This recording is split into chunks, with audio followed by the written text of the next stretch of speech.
Hi there. So today I'm just here making some bread. So probably get about 10 loaves about this. Just ran out of bread 2 or 3 days ago. So yeah, this should last us a little while. Anyways, and Linda's back here behind me making some lasagna.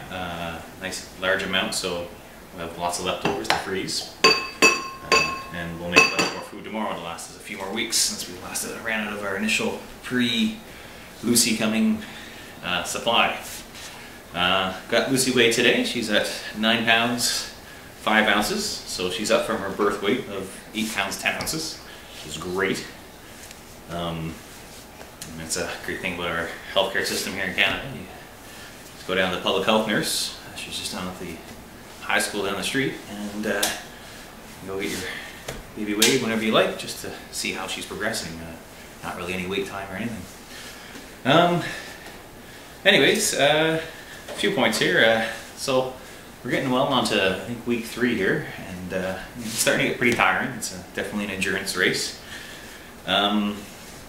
So kind of it's interesting because Lucy feeds probably once every 3 hours. So every 3 hours we're changing her, feeding her, changing her, and then putting her down or playing with her.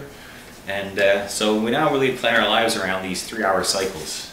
So, you know, one cycle, Linda or me will say, well, you know, we got to get this done. So next cycle, because, you know, if you want to slip in going out of the house or going shopping, going for a walk, it's going to have to be within that, you know, 2 hours after she's done feeding before she needs to feed again. So our life is really planned around this 3-hour cycle, and I find it kind of reminds me of Battlestar Galactica.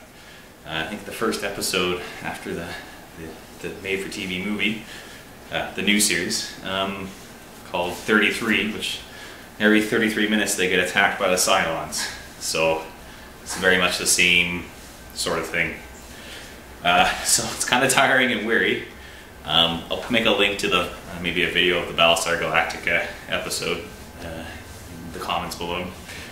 Anyways, yeah, so it's very tiring. You gotta plan around that 3-hour cycle all the time, and you know, it's can be 2 in the afternoon, and the next thing you know, it's midnight, and you know, your day's gone, or it's the morning time, you're up at 6, and then you're back to sleep, and you know, next thing you know, it's 12 o'clock before you're even moving around the house and had a shower and everything. So, very interesting way to run your life around these cycles. But as long as you got a plan for your next 2 or 3 cycles, you usually get a lot of things done. We planned 2 cycles or 3 cycles ago about cooking food, and now we're making it happen. Yeah. One thing that I have noticed though in the last little while that really bugs me is when Linda and I go with Lucy in the baby carriage, is total strangers will come right up to us, oogle and nodding our baby, which, you know, that's not so bad. But what bugs me is when they put their face about, you know, this is Lucy, this far away from Lucy's face. Kind of bugs me because I always think of germ theory and various vectors for disease to be spread. And I'm thinking, typically when I go to the mall, I don't usually put my face within 30 centimeters of anyone else. And I'm guessing it's probably the most efficient way to spread a cold, because it's not going from your hand, your face to your hand touching something, you touching something, going to your face again. This is actually going directly from face to face. So it kind of bugs me. And if I did go to the mall, I might get within 30 centimeters of someone's face, maybe once in that whole time. But some people at the mall or other locations will just shove their face right down there, even before you realize that they're coming up to talk to you or even say anything to you. So it's really upsetting because I think statistically it's probably gives a lot better chance of Lucy getting sick. So anyways, I'd appreciate it. Anyone watching this, keep that in mind. If you see babies in the mall, don't shove your face right to them. You know, better. Or touch them. Or touch them, yeah.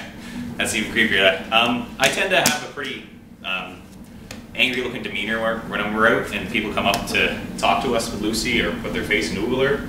And I think just because I have a hard time hiding my emotions a lot of the time, might tend to scare people away. But when Linda goes out on her own, they harass her a lot and come up and touch her and touch their hair, and you know, it's really upsetting. And you know, I'm starting to get a little mean. I start pulling the card away from the person.